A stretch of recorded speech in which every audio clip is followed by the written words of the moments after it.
On a spring morning in 1917, while American soldiers were boarding ships bound for the battlefields of France, William Bowers Bourn II stood on a windswept hillside 30 miles south of San Francisco, envisioning paradise. The land stretched before him, 654 acres of California golden hills, live oaks, and crystalline springs flowing from the Santa Cruz Mountains. He could see it all in his mind. Formal gardens rivaling Versailles, a Georgian manor house worthy of English nobility, a self-sufficient estate that would stand as a monument to everything he had achieved. What he couldn't see, standing there in the California sunshine, was that this dream would consume him, outlive him, and ultimately require 4 graves to complete its story. Filoli would cost $252,000 to build, nearly $6 million in today's money, but that was just the beginning. The gardens would demand another fortune, the staff would number in the dozens, and the annual operating costs would exceed what most Americans earned in a lifetime. Yet Bourn, who had inherited one of the richest gold mines in California and built an empire on the backs of thousands of miners, believed he had earned this privilege. He was wrong about many things, but he was right about one. Filoli would indeed become legendary, just not in the way he imagined. This is the story of how a gold mining fortune built a house, how that house consumed 3 families, and how the dream of American aristocracy ultimately required the sacrifice of those who created it. This is the story of 56 rooms, 16 acres of gardens, and countless invisible hands. This is the story of what happens when ambition meets mortality, when wealth confronts legacy, and when beauty demands a price that can only be paid in human lives. Chapter 1. The Gold King's Final Dream. William Bowers Bourn II didn't need another house. By 1915, at age 63, he already owned a mansion in San Francisco, a retreat in Grass Valley near his Empire Mine, and vast landholdings throughout California. But need had nothing to do with it. Bourn was racing against time itself, driven by a compulsion that only the very wealthy understand, the need to create something that would outlast the fragile human body that contained his ambitions. The gold that funded Filoli came from the Empire Mine in Grass Valley, which Bourn had inherited from his father in 1874 at age 22. By the time he began planning Filoli, the Empire Mine had produced over $100 million in gold, more than $2.8 billion in today's currency. The mine's 367 miles of underground tunnels employed more than 1,000 men at its peak, working in conditions that killed dozens and maimed hundreds more. Bourn had built his fortune on their labor, their risks, and occasionally their lives. Now he would use that fortune to create beauty. But Bourn was more than a mine owner. He had expanded into water rights, building the Spring Valley Water Company that supplied San Francisco's drinking water. He owned the gas and electric utilities. He controlled vast timber holdings. By 1915, William Bourn was one of the wealthiest men in California, with an estimated fortune of $25 million, equivalent to roughly $700 million today. Yet wealth had not brought him peace. His health was failing. Years of business stress, combined with the family tendency toward heart disease, left him increasingly frail. His father had died at 52. Bourn was already past 60 and could feel time pressing against him. More painful still was the knowledge that his only son, William Bourn III, had died in 1912 at age 31, leaving no male heir to carry forward the family name. The Bourn dynasty would die with him unless he created something more permanent than blood. The site he chose for Filoli sat in a valley between the Santa Cruz Mountains and the Crystal Springs Reservoir, land his water company controlled. The location was strategic, close enough to San Francisco for regular visits, yet far enough to escape the city's fog and social obligations. The springs flowing from the mountains provided endless water for the elaborate gardens he envisioned. The climate was perfect. Mediterranean, with mild winters and dry summers, ideal for the European and Asian plants he planned to import. But there was another reason for this location, one that Bourn never publicly acknowledged. From certain vantage points on the property, he could see the Crystal Springs Reservoir, created when his Spring Valley Water Company had dammed the San Mateo Creek in 1888. That dam had flooded a valley, destroyed farms, and displaced families. It had also made Bourn exponentially wealthier. Perhaps he wanted to look out over that artificial lake and see it transformed into something beautiful. Perhaps he needed to believe that his ruthless business practices had served some higher purpose. He named the estate Filoli, a contraction of his personal credo. Fight for a just cause, love your fellow man, live a good life. The motto was carved into the house, embroidered on linens, and repeated like a mantra. Whether Bourn believed he had actually lived according to these principles, or whether he hoped the constant repetition might make them retroactively true, remains an open question. For the design, Bourn hired Willis Polk, one of San Francisco's most prestigious architects. Polk had rebuilt much of the city after the 1906 earthquake and was known for his sophisticated classical designs. Bourn gave him a challenging brief. Create a country house that combined the elegance of an English manor with the practicality of a working California ranch. It needed to be grand enough to impress San Francisco society, but comfortable enough for daily living. It should have formal rooms for entertaining, private family quarters, guest suites, and extensive service areas. Most importantly, it needed to last for centuries. Polk delivered plans for a 500-square-foot Georgian Revival mansion, massive by any standard, yet somehow achieving a sense of human scale through careful proportioning. The main house would contain 56 rooms, including 17 bedrooms, 14 bathrooms, a two-story ballroom, a library, formal dining room, morning room, and breakfast room. The service wing would house kitchens, pantries, laundry facilities, staff quarters, and the mechanical systems needed to heat, light, and ventilate this enormous structure. The budget was set at $252,000 for the house alone, a staggering sum in 1917, when the average American home cost less than $5,000. But Bourn wasn't building an average home. He was building a monument, and monuments require sacrifices that aren't itemized in the architect's budget. Construction began in 1916, with groundbreaking ceremonies that carefully avoided mentioning whose hands would actually do the work. The labor force that would build Filoli over the next 3 years would be largely invisible in the official records, their names unrecorded, their stories untold. They were immigrants, migrants, day laborers, the same class of men who worked in Bourn's mines, on his water projects, and in his other enterprises. They would transform his vision into brick, stone, and plaster. They would dig the foundations, lay the floors, raise the walls, and install every fixture. And when it was done, they would leave no trace except the house itself. Bourn would visit the construction site regularly in those first years, watching his final dream take shape against the California hills. He was 70 when the house was completed in 1919. He would have only 8 more years to enjoy what he had created. Chapter 2. Building Paradise on Broken Ground. The land where Filoli rises was never empty. For thousands of years, the Ohlone people had lived in this valley, hunting deer in the oak groves, gathering acorns, and fishing in the streams that flowed from the mountains.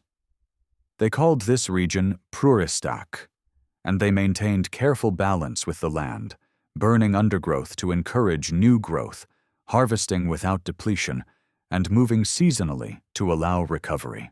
By 1916, when William Bourn purchased the property for his estate, the Ohlone had been systematically destroyed through disease, mission enslavement, and violence. Their villages were gone, their language nearly extinct, their claim to this land erased by Spanish missions and American property law. Bourn paid approximately $100 per acre for his 654 acres, $65,400 total, or roughly $1.7 million in current dollars. By California standards, this was a bargain, but only because the previous owners had already cleared it of indigenous claims and developed it for ranching. The Spanish land grants had done the dirty work of dispossession a century earlier. Bourn was simply the latest in a long line of men who believed that ownership was the same as belonging. The construction contract went to Paul Devlin and Company, a San Francisco firm with experience in large residential projects. But the real work, the physical labor of transforming 654 acres of California hillside into an English country estate, fell to a workforce that was never properly documented. Construction records from the period show material purchases and contractor payments, but rarely list individual laborers by name. This was deliberate. Men who worked with their hands were considered interchangeable, their individual identities irrelevant to the final product. What we do know comes from payroll fragments, immigration records, and oral histories collected decades later. The workforce was predominantly Italian, Irish, and Portuguese immigrants, men who had come to California seeking opportunity and found instead grueling physical labor at wages barely sufficient for survival. They were joined by Mexican laborers and some Chinese workers, though the latter were increasingly scarce following decades of exclusionary laws. A significant number were Filipino, part of the wave of immigration that followed American acquisition of the Philippines in 1898. They worked 6 days a week, sunrise to sunset, for wages ranging from $2 to $4 per day, roughly $50 to $100 in current purchasing power. Skilled tradesmen like stone masons and carpenters earned slightly more, perhaps $5 or $6 daily, but even these high wages were calculated to keep workers perpetually on the edge of subsistence. The work was dangerous. Men fell from scaffolding, were crushed by falling stone, lost fingers to saws, and suffered hernias from hauling materials. There was no workers' compensation, no health insurance, no safety regulations worth mentioning. The house required 500,000 bricks, all of which had to be unloaded from trucks, carried to the construction site, and laid by hand. The foundation demanded 1,200 cubic yards of concrete, mixed and poured in the days before electric cement mixers made the work even marginally easier. The red tile roof, imported from Spain at Bourn's insistence, contained 27,000 individual tiles, each weighing 3 to 4 pounds. Someone had to carry every single one up scaffolding and onto the roof, then secure it in place. The interior work was equally demanding. The floors throughout the main rooms were oak, requiring 18,000 board feet of lumber that had to be planned, fitted, and nailed with precision. The ballroom alone consumed 3,000 board feet of the finest oak available. Each of the 54 windows, double-hung, multi-paned, custom-made, had to be framed, installed, and painted. The interior plasterwork required months of skilled labor, with ornamental moldings and ceiling details executed by Italian craftsmen who had learned their trade in the workshops of Rome and Florence.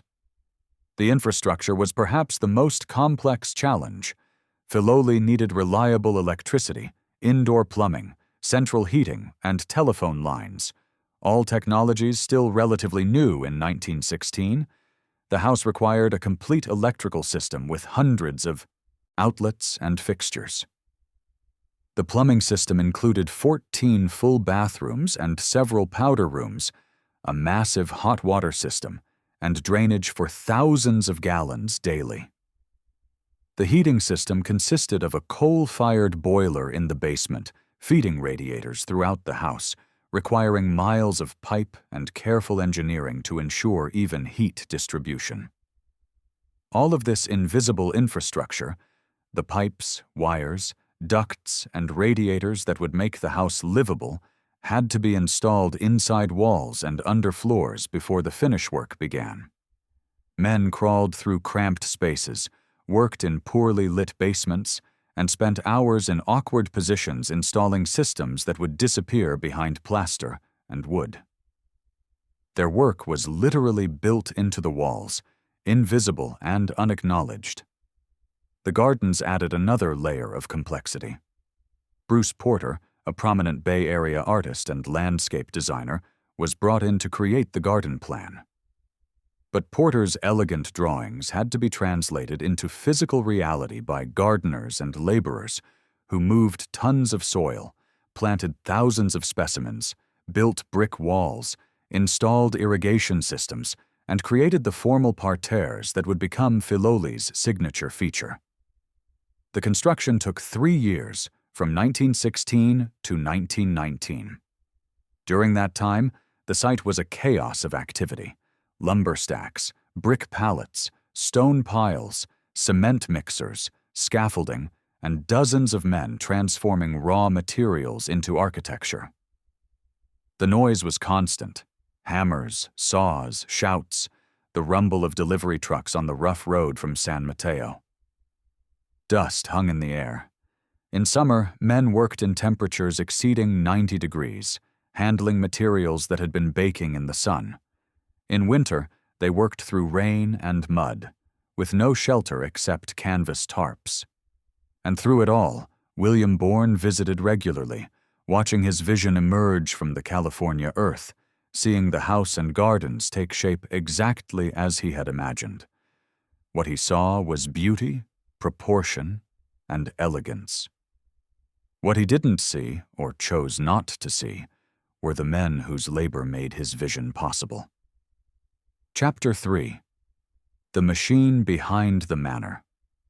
The Filoli that visitors see today, the elegant Georgian facade, the immaculate gardens, the richly appointed rooms, represents perhaps 10% of the actual structure. The remaining 90% was designed to be invisible: the service wing, the basement machinery, the staff quarters, the kitchens, and the labyrinth of hallways that allowed dozens of servants to move through the house without ever being seen by the family or their guests. This hidden architecture reveals the truth that the house's elegant exterior worked so hard to conceal. Maintaining the illusion of effortless luxury required an enormous, expensive, and carefully hidden workforce. The service wing extended from the main house like a separate building, though connected by corridors that allowed staff to move between spaces without using the main hallways. This wing contained the working kitchens, not the small demonstration kitchen sometimes shown to guests, but the actual industrial-scale cooking facilities required to prepare meals for the family, their guests, and the staff itself. The main kitchen featured a massive coal-burning range with 8 burners and 2 ovens, a separate pastry kitchen for baking, a scullery for dishwashing, and multiple pantries for storing everything from china to canned goods. Adjacent to the kitchen were the butler's pantry, where formal table service was staged, and the silver safe, a locked room containing thousands of dollars worth of sterling tableware. The laundry facilities occupied an entire wing, with separate rooms for washing, drying, ironing, and folding. Industrial washing machines, heated by coal-fired boilers, ran constantly to keep up with the household's demand for fresh linens, towels, and clothing. The ironing room contained multiple pressing tables and several heavy irons that had to be heated on dedicated stoves. The basement housed the mechanical heart of the mansion. A massive coal-fired boiler, roughly the size of a small car, provided hot water and steam heat for the entire house. Feeding this boiler required constant attention and consumed several tons of coal per month during the winter heating season. A coal storage room, accessible from outside, held the monthly supply. Someone had to shovel that coal from storage into the boiler, monitor the fire, adjust the dampers, and remove the ashes. Daily, unglamorous work that was absolutely essential to the house's operation. The electrical system centered on a backup generator in case the main power failed during one of the estate's elaborate entertainments. The telephone switchboard, though small by commercial standards, required an operator to connect calls and take messages. The house also contained extensive storage areas, rooms filled with furniture not currently in use, trunks of seasonal clothing, cases of wine and spirits, and the accumulation of possessions that wealthy families inevitably generated. Running this complex machine required a permanent staff of approximately 25 to 30 people during the Bourn years. The hierarchy was rigid and carefully maintained. At the top was the house steward, or butler, who oversaw all indoor operations and male staff. The housekeeper managed the female domestic staff and maintained household inventories. These two positions were salaried, relatively well paid, and carried significant authority. Below them were the specialized servants: the cook, the assistant cook, the kitchen maids, the scullery maid, the laundress, the lady's maid who attended Mrs. Bourn, the personal valet who attended Mr. Bourn, and the chambermaids who cleaned and maintained the bedrooms. The parlor maids served meals and maintained public rooms.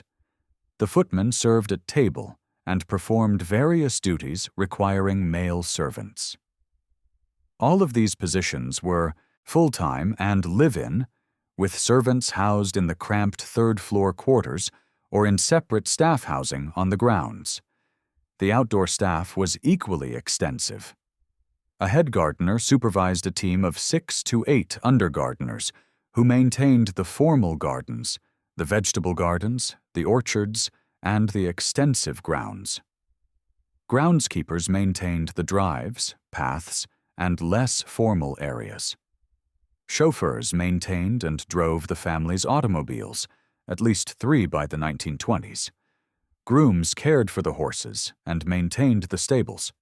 A farm manager oversaw the estate's agricultural operations, including cattle, pigs, and chickens, that provided food for the household. The annual cost of maintaining this staff exceeded $30,000, more than $750,000 in current dollars.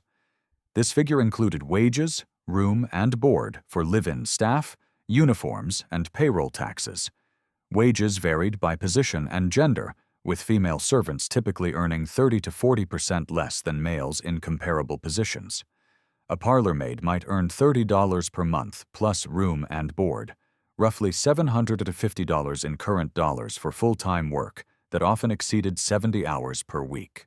The butler, at the top of the hierarchy, might earn $100 per month, still less than $2,500 in current purchasing power for a position requiring extensive knowledge, authority, and discretion. These servants were expected to maintain invisibility. A complex system of back stairs and service corridors allowed them to move through the house without being seen. Servants were trained to face walls when family or guests passed, to speak only when spoken to, and to pretend they hadn't overheard conversations they inevitably witnessed. They rose before dawn to light fires, prepare breakfast, and ready the house before the family woke. They worked until late evening, cleaning up after dinner parties and preparing the house for the next day. Their scheduled half-day off each week could be canceled if the family needed them. The contrast between the servants' quarters and the family spaces revealed the profound hierarchy embedded in the house's architecture. While the family bedrooms featured private bathrooms, fireplaces, and spacious closets, the servants' third-floor rooms were cramped, poorly ventilated, and shared. A single bathroom served 6 to 8 servants. There was no privacy, little heat in winter, and no escape from the stifling heat in summer. The narrow back stairs, steep, poorly lit, and unadorned, stood in stark contrast to the grand main staircase with its polished balustrade and Turkish runner. This architectural apartheid wasn't unique to Filoli. It was standard in great houses of the period. But the scale of the invisible infrastructure at Filoli was extraordinary even by Gilded Age standards. The house wasn't designed for efficient living. It was designed to project an image of effortless abundance that required enormous hidden labor to maintain. Every perfect meal, every immaculate room, every flawlessly maintained garden represented hours of work by people whose names we'll never know. Chapter 4. The Golden Years of American Aristocracy. William and Agnes Bourn moved into Filoli in the spring of 1919, just as the world was emerging from the dual catastrophes of World War I and the Spanish flu pandemic. While millions had died and economies teetered on collapse, the Bourns settled into a house that seemed to exist in an entirely different universe, one where tragedy couldn't penetrate the walls, where wealth created an impermeable barrier against the suffering beyond the gates. The Bourns' daily life at Filoli followed the ritualized patterns of the American aristocracy they aspired to join. Breakfast was served in the morning room at 8 o'clock sharp, with fresh flowers from the garden and the morning papers from San Francisco delivered by chauffeur. William maintained a study where he conducted business, though by this point his active management of various enterprises had diminished. Agnes oversaw household operations, meeting daily with the housekeeper and cook to plan menus, review household accounts, and coordinate the endless maintenance required to keep such an estate functioning. Lunch was a lighter affair, often taken on the terrace when weather permitted. Afternoons were for correspondence, reading, and receiving visitors. Tea was served at 4 o'clock, a nod to English customs that Agnes particularly enjoyed. Dinner, the day's main event, was formal even when the family dined alone. Changed clothing, multiple courses, proper service. When guests were present, dinner became a production involving the full staff, fine china, sterling silver, crystal, and elaborate flower arrangements. The house was designed for entertainment, and the Bourns used it accordingly. Weekend house parties brought San Francisco society to Filoli throughout the 1920s. Guests would arrive Friday afternoon, be shown to their rooms by servants who had already unpacked their luggage, and settle in for a weekend of refined leisure. Activities included garden walks, riding, tennis on the estate's grass courts, perhaps a motor tour of the surrounding countryside. Evenings featured elaborate dinners, conversation in the drawing room, sometimes music or cards. The ballroom, with its 25-foot ceilings and massive stone fireplace, hosted occasional larger gatherings. The space could accommodate 50 people comfortably for dinner, twice that for a reception. Musicians would be hired from San Francisco. The finest wines from the cellar would be served, despite prohibition making such things technically illegal, a law that people of the Bourns class considered more of a suggestion than a requirement. Agnes had trained as a singer and occasionally performed for guests, her voice filling the high-ceilinged space while servants circulated with champagne in crystal flutes. But the gardens were Filoli's true glory, and they consumed resources on a scale that would have seemed almost obscene if anyone had calculated the actual cost. Agnes Bourn took personal charge of the garden development, working with Bruce Porter and later with Isabella Warren, a noted Bay Area gardener. Together they created one of California's most extraordinary garden spaces. 16 acres of formal plantings, each section with its own character and purpose. The sunken garden, positioned to be viewed from the house's main windows, featured geometric parterres bordered with boxwood and filled with seasonal plantings. Spring brought tulips in regimented rows, their colors carefully coordinated. Summer meant roses, hundreds of roses in beds that required constant deadheading, feeding, and pest management. The woodland garden offered a more naturalistic setting, though natural was achieved through intensive planning and maintenance. The swimming pool garden surrounded an elegant pool where guests could take refreshment on hot days. The Chartres Cathedral Garden, with its brick pathways laid in patterns mimicking the famous cathedral's floor, represented the pinnacle of formal garden design. Maintaining these gardens required the full-time labor of 8 gardeners under the supervision of head gardener Arthur Foster. Their work was never-ending. Weeding alone consumed hours daily, deadheading flowers, pruning shrubs, edging lawns, maintaining paths, managing the irrigation system, preparing compost, rotating seasonal plantings. The labor was as intensive as any agricultural operation, but with purely aesthetic rather than productive goals. The annual cost of garden maintenance exceeded $15,000, nearly $400,000 in current dollars spent purely on ornamental horticulture. The estate also maintained productive gardens and orchards that supplied the household with vegetables, fruits, and flowers. A cutting garden provided daily fresh flowers for the house. A different arrangement in every room, changed every few days. The vegetable gardens supplied the kitchens with produce. The orchards provided apples, pears, plums, and cherries. The estate raised chickens, pigs, and cattle, making it largely self-sufficient in food production. This agrarian aspect of Filoli served both practical and ideological purposes. It allowed the Bourns to see themselves as gentlemen farmers rather than merely wealthy urbanites. Yet for all its magnificence, Filoli couldn't fulfill its original purpose. William Bourn had built it as a legacy, a statement of dynastic permanence. But there was no dynasty. His only son had died in 1912. His daughter Maud had married and moved away. The rooms intended for grandchildren remained empty. The house built to last centuries had no clear heir. William's health continued to decline throughout the 1920s.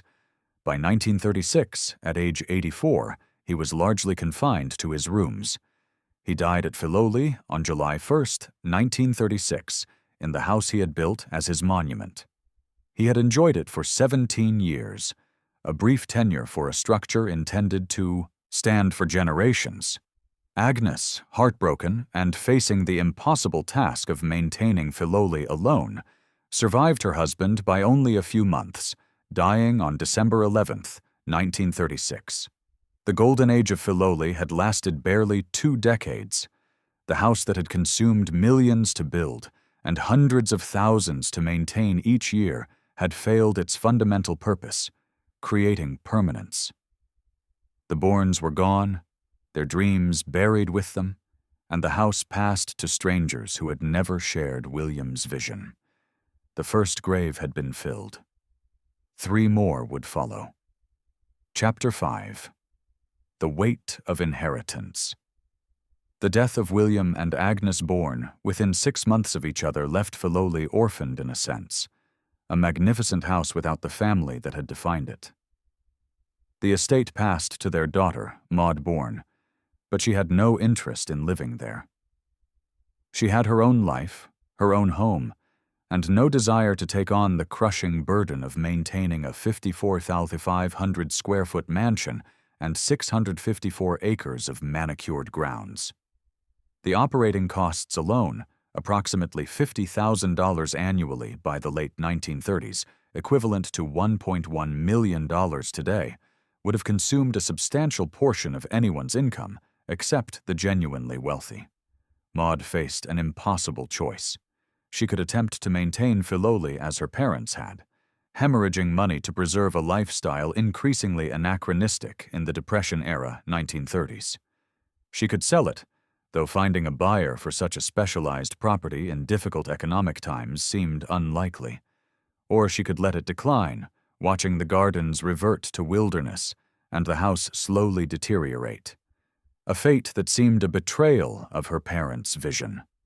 The solution came in 1937 when William P. Roth, a wealthy San Francisco shipping magnate and president of the Matson Navigation Company, expressed interest in purchasing the estate. Roth had the fortune, estimated at over $10 million, and the social standing to take on Filoli. More importantly, he had the ambition. Roth saw in Filoli an opportunity to establish himself among California's aristocracy in a way that new money usually couldn't achieve. By purchasing an estate of Filoli's pedigree, he could literally buy into a legacy that might otherwise have taken generations to establish. The sale price was never publicly disclosed, but contemporary estimates suggest Roth paid between $150,000 and $200,000 for the entire estate, a fraction of its construction cost, but a substantial sum during the Depression. In current dollars, that's roughly $3 to $4 million for a property that would cost $50 million or more to replicate today.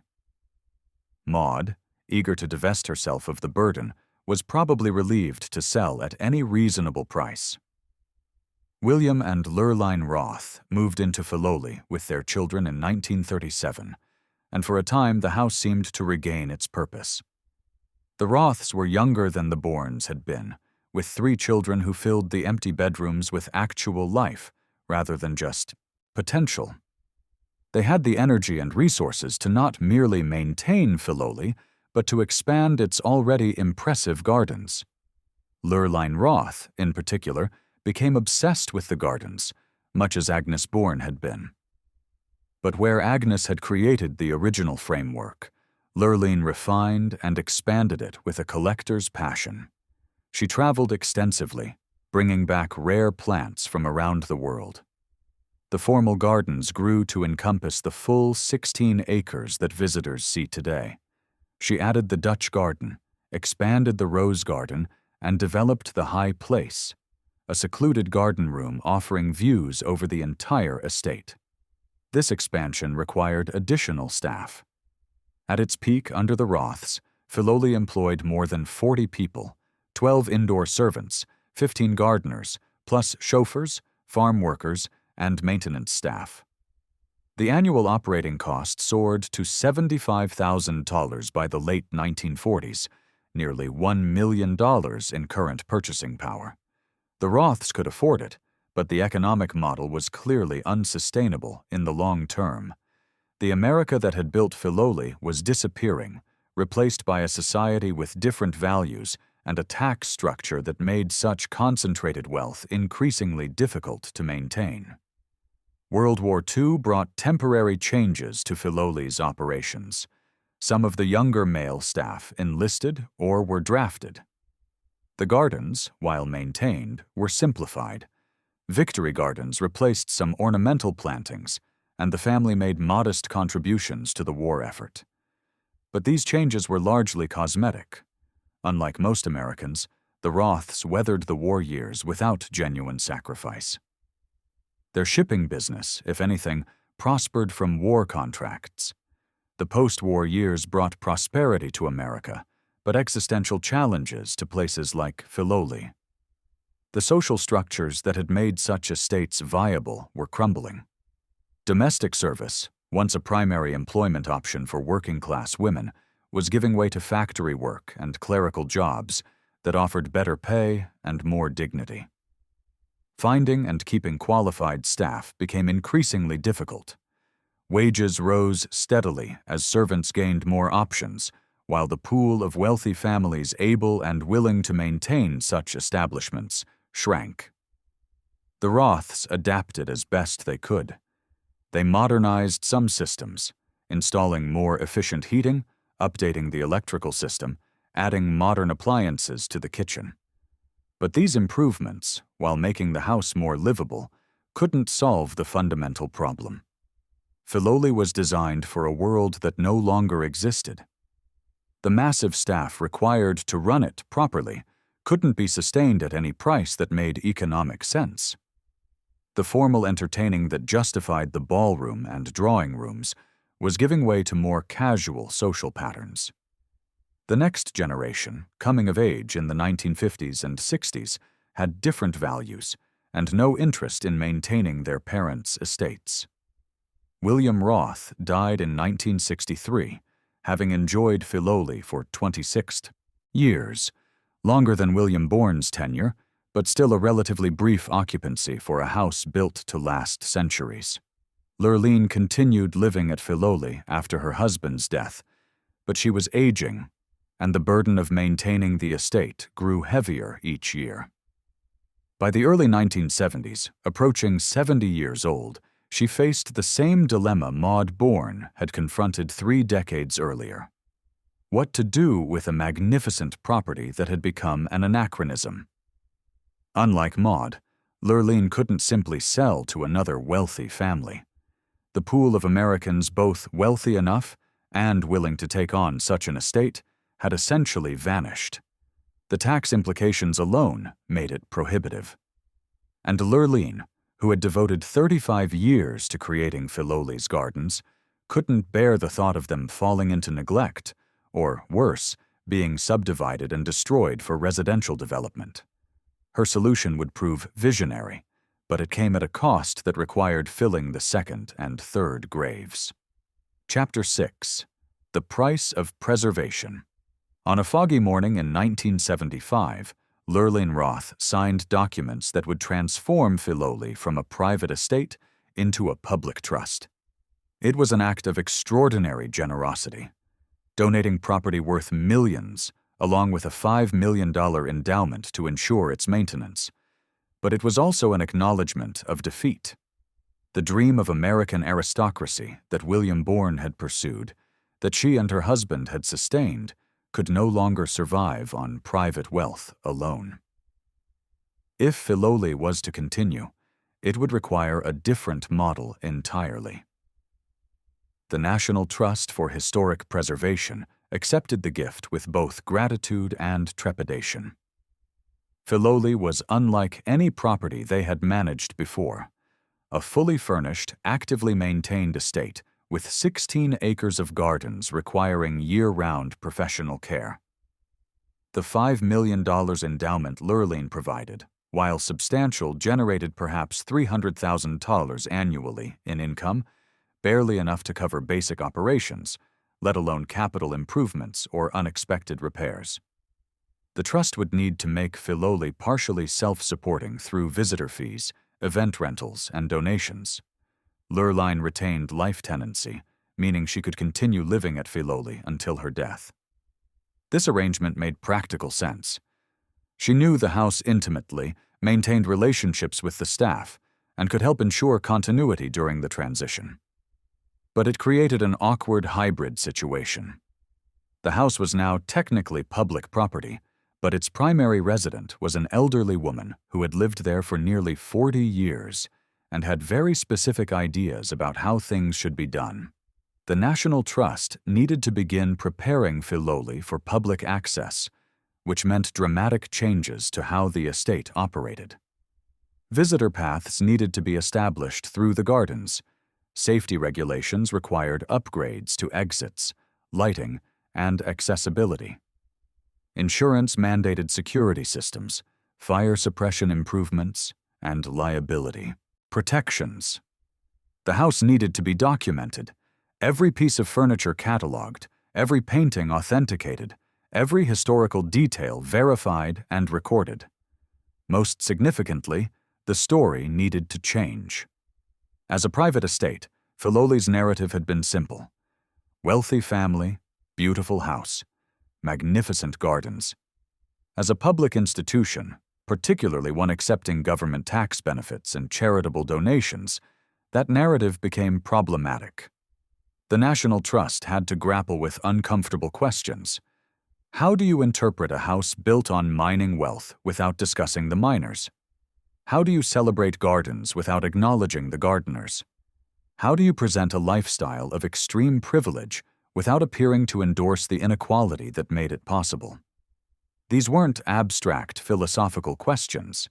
They had practical implications for how Filoli would be presented to visitors.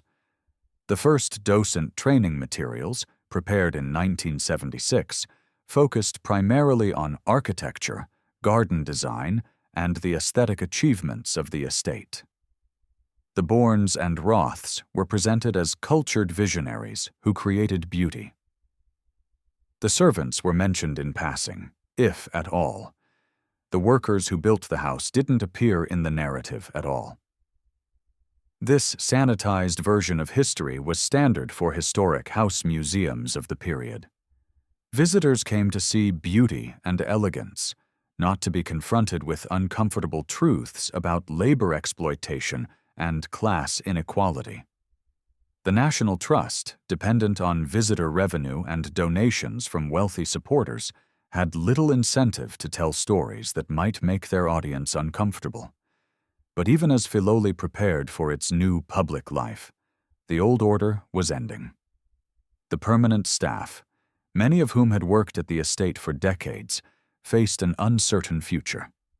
Under the Roths, they had been private employees with relatively secure positions. Under the trust, they became institutional employees with different terms, different expectations, and no guarantee of continued employment. Some retired. Others were let go as operations were streamlined. A few transitioned to the new regime, though in fundamentally changed roles. The head gardener, who had maintained the gardens for 30 years, under Lurline's exacting direction, found himself answering to committee oversight and budget constraints. Decisions that had once been made based on horticultural excellence now had to consider cost-benefit analysis and visitor impact. The household staff who had maintained the private residence were gradually replaced by facilities maintenance workers focused on preservation rather than active use.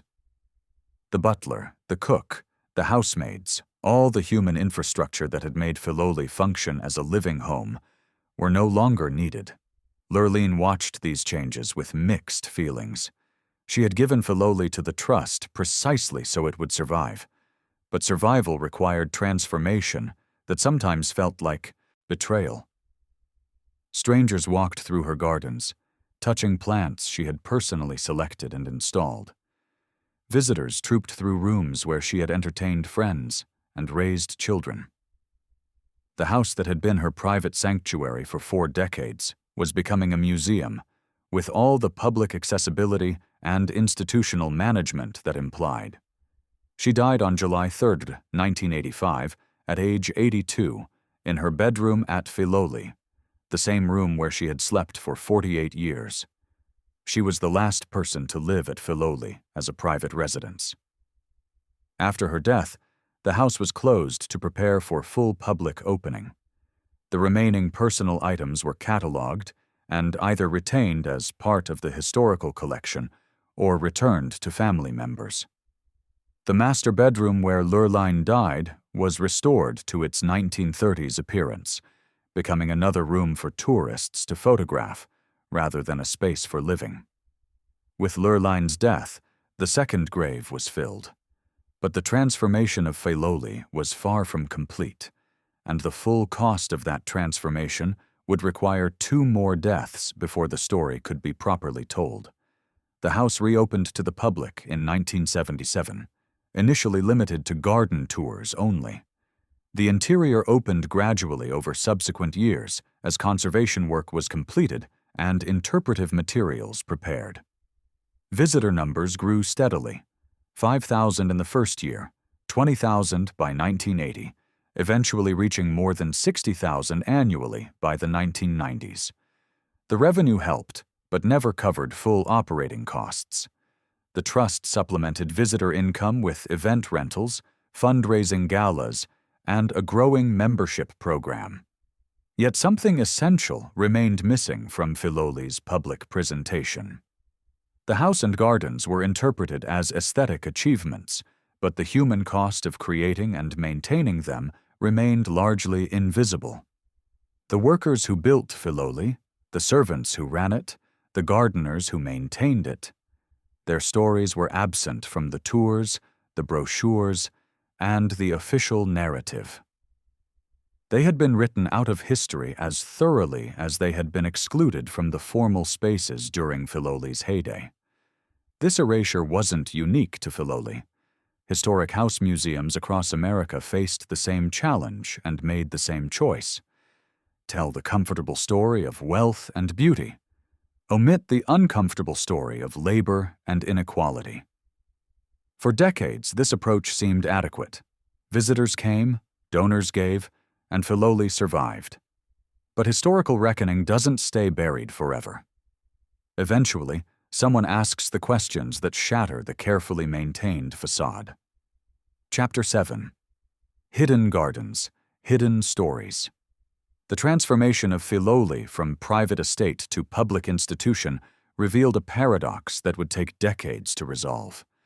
The more accessible the property became, the more its full history receded from view. By the 1990s, Filoli had established itself as one of California's premier historic house museums, attracting tens of thousands of visitors annually and generating substantial revenue through tours, events, and memberships. But the story being told was increasingly divorced from the reality of what Filoli actually was and how it came to be. The garden tours, which became Filoli's signature offering, focused almost entirely on horticultural excellence and design principles. Guides explained the geometric precision of the formal parterres, the symbolism of the Chartres Cathedral Garden's brick patterns, the careful color coordination of seasonal plantings. They discussed Agnes Bourne's original vision and William Roth's expansions. They identified rare plant specimens and explained pruning techniques. What they didn't discuss was the labor.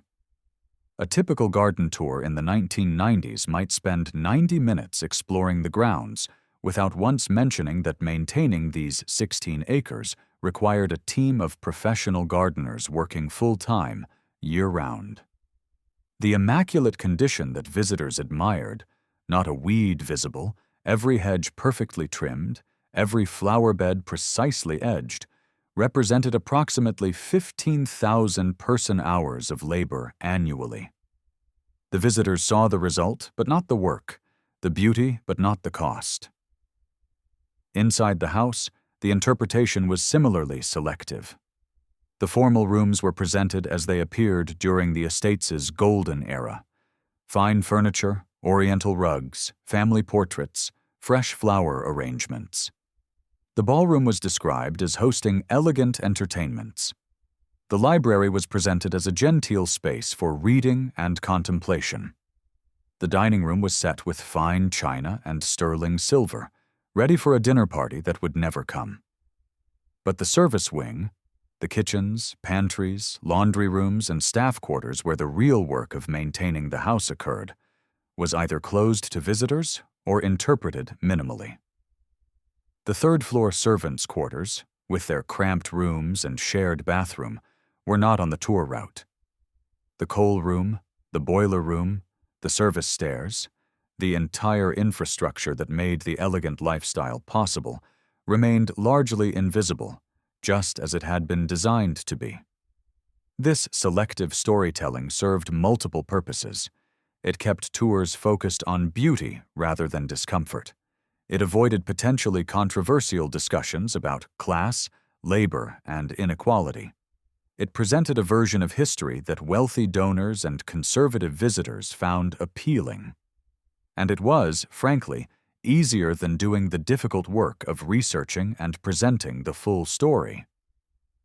But by the early 2000s, museum professionals and historians were increasingly questioning this approach.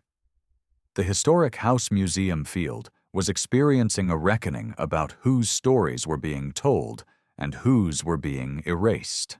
Across the country, institutions began grappling with how to interpret the lives of enslaved people at southern plantations, domestic servants at Gilded Age mansions, and immigrant workers who built America's grand estates.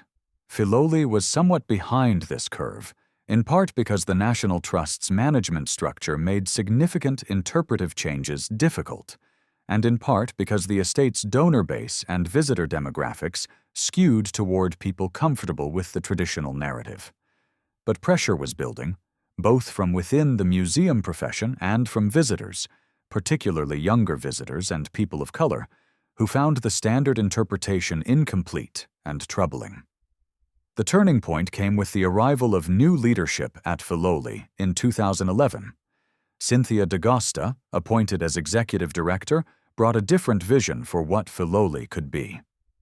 D'Agosta had experience in arts administration and environmental education, and she saw the estate not merely as a beautiful historic site, but as a platform for addressing contemporary issues of sustainability, equity, and community engagement. Under her leadership, Filoli began a multi-year process of reimagining both its operations and its interpretation. The gardens, while maintaining their historic character, began incorporating sustainable practices, reduced chemical use, water conservation, integrated pest management, and composting.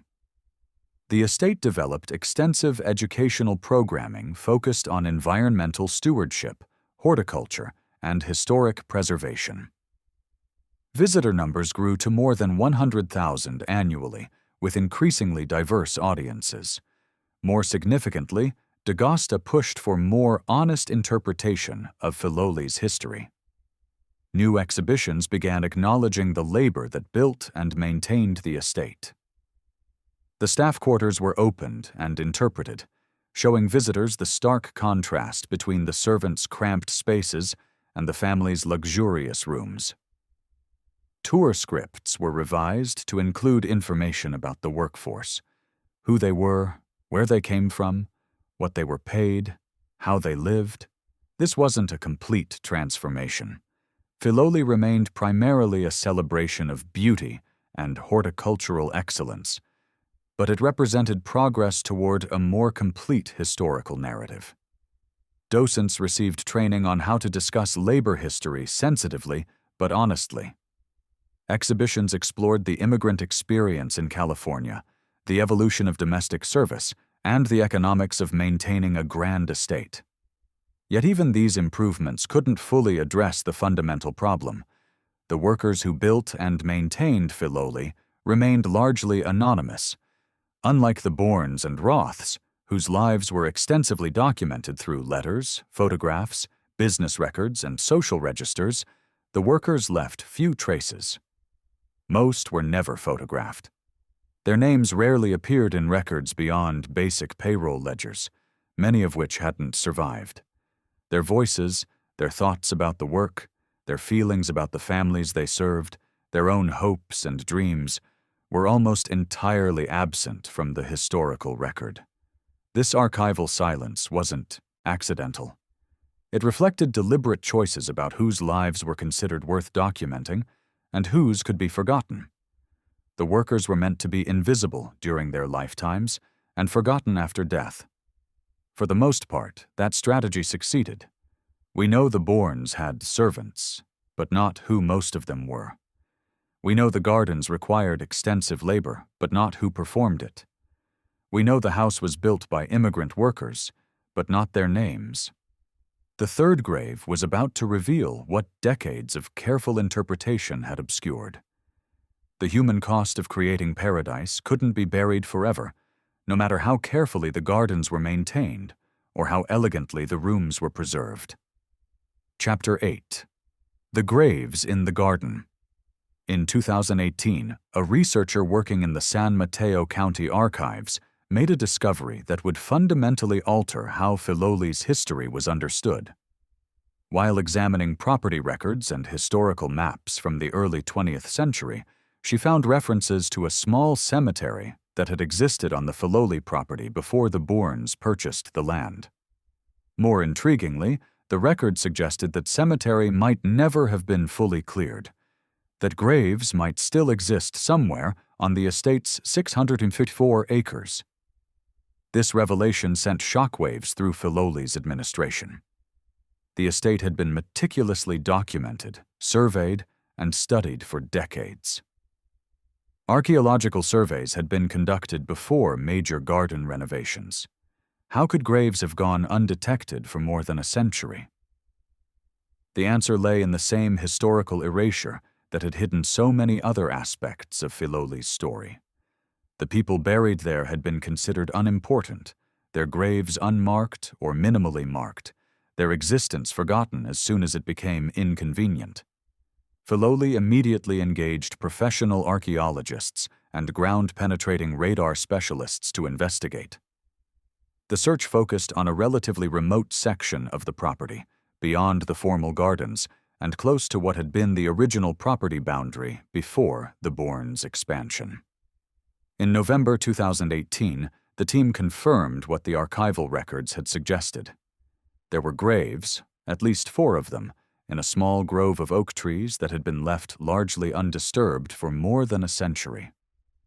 The discovery raised profound ethical and legal questions. Who was buried there? How did they die? Were these workers from Filoli's construction victims of the accidents that were common in early 20th century construction work? Were they ranch hands from before the Bourn era? Could some be even older? Indigenous peoples buried before American settlement, or early Spanish-era casualties?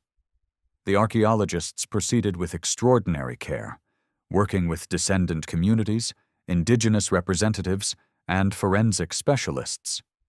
What they discovered was both heartbreaking and illuminating. The graves dated to different periods.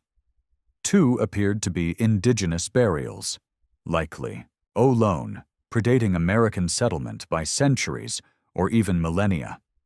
The other 2 were from the early 20th century, roughly contemporary with Filoli's construction period. One of the modern graves, when carefully excavated by forensic archaeologists, yielded remains and artifacts that told a story long suppressed. The deceased was male, approximately 30-40 years old at death, and showed evidence of severe skeletal trauma consistent with a fall from significant height. His teeth showed patterns of wear associated with manual labor. Personal items buried with him: a rosary, coins dated 1916 and 1917, and fragments of clothing suggested he was Catholic and had died during Filoli's construction period. Property records and accident reports from 1917, once researchers knew what to look for, revealed the probable identity: Giovanni Moretti, an Italian immigrant stonemason who had fallen from scaffolding while working on Filoli's construction. He was 34 years old. The accident report, a brief 2-paragraph document filed with the county, noted his death but included no details about family, burial, or compensation.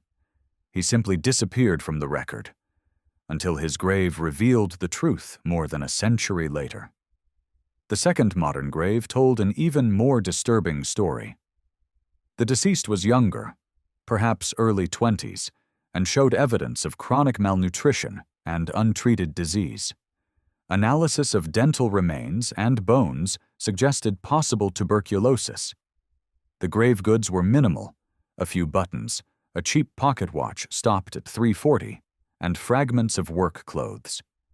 No identification could be definitively established, but records from the period noted that several workers in the estate's early years had died of consumption or pneumonia, diseases that were often tuberculosis by another name. These workers had lived and died in service to Filoli's creation, and then been buried in unmarked graves on the property's margins, forgotten as soon as they were no longer useful. Their deaths had been documented just enough to satisfy minimal legal requirements, then erased from the estate's history. They were literally buried secrets, hidden in the ground, just as their labor had been hidden behind walls, and their stories hidden behind the elegant narrative of visionary builders and beautiful gardens. The discovery of the 4th grave proved most significant of all. Unlike the others, this one was clearly marked: a simple granite headstone, weathered but readable, bearing the name Arthur Foster, 1889-1957, head gardener. Foster had been Lurline Roth's chief gardener for more than 20 years, the man who translated her vision into horticultural reality, who supervised the team that maintained the gardens through seasons and decades. He had been dedicated enough, devoted enough, to request burial on the property where he had spent his professional life. The Roths had honored that request, but the location chosen was telling. Not in the formal gardens he had created and maintained, but in the same remote grove where the forgotten workers lay. And after Lurline's death, and Filoli's transition to the National Trust, even this modest memorial had been forgotten. The grave had been unmaintained for decades, obscured by vegetation, absent from maps and institutional memory. The man who made the gardens possible had been erased as thoroughly as the workers who built the house. The archaeological findings forced Filoli's administration to confront uncomfortable truths. For decades, the estate had presented itself as a testament to vision and beauty, to the creation of something transcendent through wealth and taste. But the graves told a different story. The beauty had required sacrifice. The transcendence had been built on broken bodies, and the careful erasure of these costs had been as much a part of Filoli's construction as the bricks and mortar. In 2019, Filoli held a public memorial service at the Grove. Representatives from the Italian-American community came to honor Giovanni Moretti. Indigenous representatives performed traditional ceremonies for the ancient graves. Descendants of domestic workers and gardeners from Filoli's long history attended to witness the acknowledgement of labor long invisible. The National Trust's president spoke about the importance of telling complete histories, even when they're uncomfortable. The graves were permanently marked, and the site designated as a memorial garden, with interpretive materials explaining what had been discovered and what it meant. The fourth grave, Arthur Foster's, was restored and incorporated into a new garden memorial walk. His name, at least, would be remembered. But for the unnamed worker whose tuberculosis-ravaged body lay in an unmarked grave, no name could be recovered. He remained anonymous, representing all the workers whose names and stories had been lost. Chapter 9. The Legacy of Invisible Labor. The discovery of the graves fundamentally changed Filoli's relationship with its own history. What had been possible to ignore or minimize when it was abstract, workers built the house, servants maintained the estate, became impossible to ignore when confronted with actual human remains, actual lives cut short in service to other people's dreams of beauty and permanence. The graves were physical evidence that could not be reinterpreted, sanitized, or explained away. In the years following the 2018 discovery, Filoli undertook a comprehensive re-evaluation of how it presented its history. New tours were developed that explicitly addressed labor, class, and inequality. The behind-the-scenes tour took visitors through the service wing, staff quarters, and workspaces that had previously been off-limits, explaining in detail how the house actually functioned and who did the work. The Hidden Lives tour focused specifically on the servants, gardeners, and construction workers, using archival research, oral histories from descendants, and material evidence to reconstruct their experiences. The estate commissioned oral history projects, reaching out to families whose ancestors had worked at Filoli during various periods. These interviews revealed details that had never appeared in official records. What the work was actually like, how servants felt about the families they served, what happened to workers who were injured or became too old to work. One descendant of a longtime housemaid brought photographs never before seen by historians, images of the staff in their work clothes, taking a rare break, showing faces and personalities rather than the anonymous uniformed figures in official estate photographs. The gardens themselves became sites of interpretation about labor. New signage explained that maintaining 16 acres of formal gardens required a permanent staff of 8 to 10 full-time gardeners during the Bourn and Roth eras, each working 6-day weeks year-round. The signs included information about wages, working conditions, and the physical demands of the work.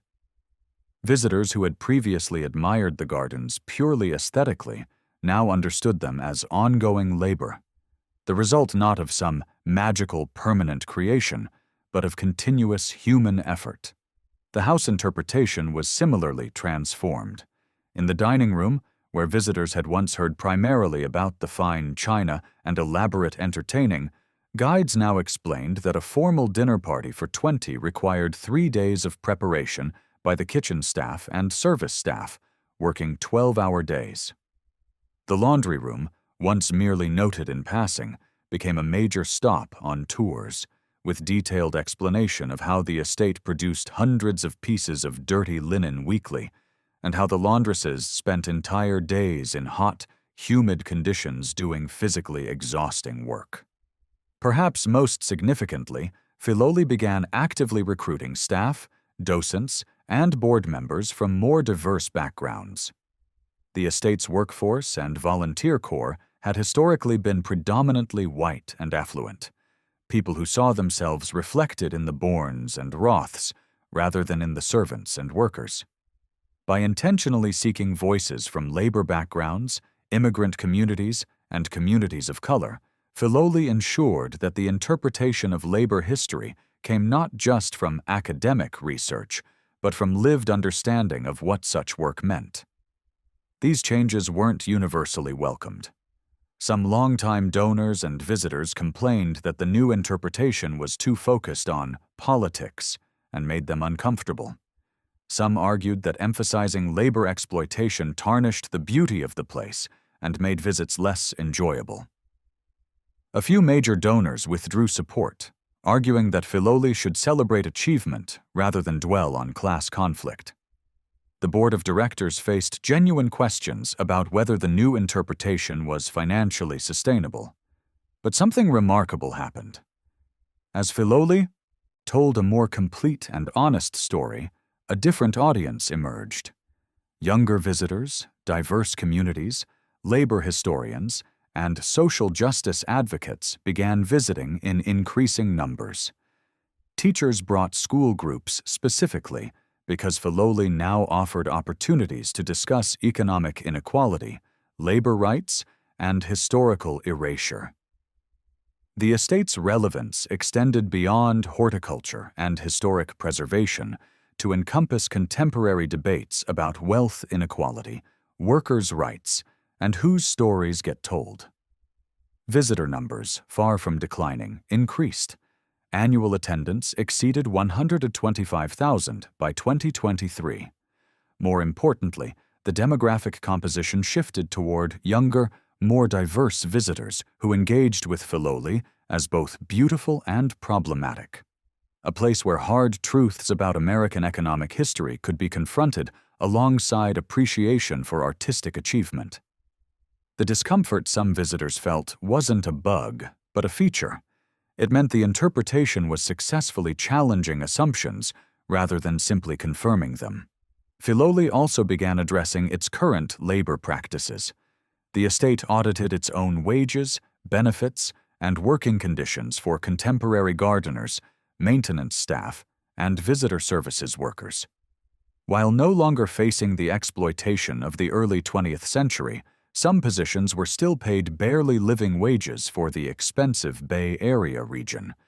The estate committed to raising minimum wages, improving benefits, and ensuring that the workers who currently maintain Filoli receive compensation reflecting the value of their labor. The transformation wasn't complete or perfect. Many questions remain unanswered because the historical record is incomplete. Most of the workers who built and maintained Filoli remain anonymous. Their inner lives, their hopes and frustrations, their joys and sorrows are lost to history. But the commitment to telling their stories as fully as possible, to acknowledging their centrality to Filoli's creation and maintenance, represents a fundamental shift in how historic estates understand and present themselves. The graves in the garden, now properly marked and honored, serve as permanent reminders that beauty has costs, that creation requires labor, and that historical memory is a choice. For a century, Filoli chose to remember the Bourns and Roths while forgetting Giovanni Moretti and Arthur Foster. Now, finally, all their stories are being told. Chapter 10. Gardens of Memory, Gardens of Truth. Stand today in Filoli's formal gardens on a spring morning, and you'll see something William Bourn never imagined. Visitors from every background walking paths he reserved for the wealthy elite, asking questions he never wanted answered, learning stories he tried to erase. The gardens are more beautiful than ever, the boxwood hedges precisely trimmed, the seasonal plantings perfectly coordinated, the brick paths immaculately maintained. But now the beauty carries knowledge. Now the elegance acknowledges its cost. 4 graves told the truth that elegant rooms and formal gardens tried to hide. Paradise is built by human hands, often at human cost. Giovanni Moretti fell from scaffolding so that William Bourn could have a monument. An unnamed worker died of tuberculosis so that wealthy families could enjoy weekend retreats.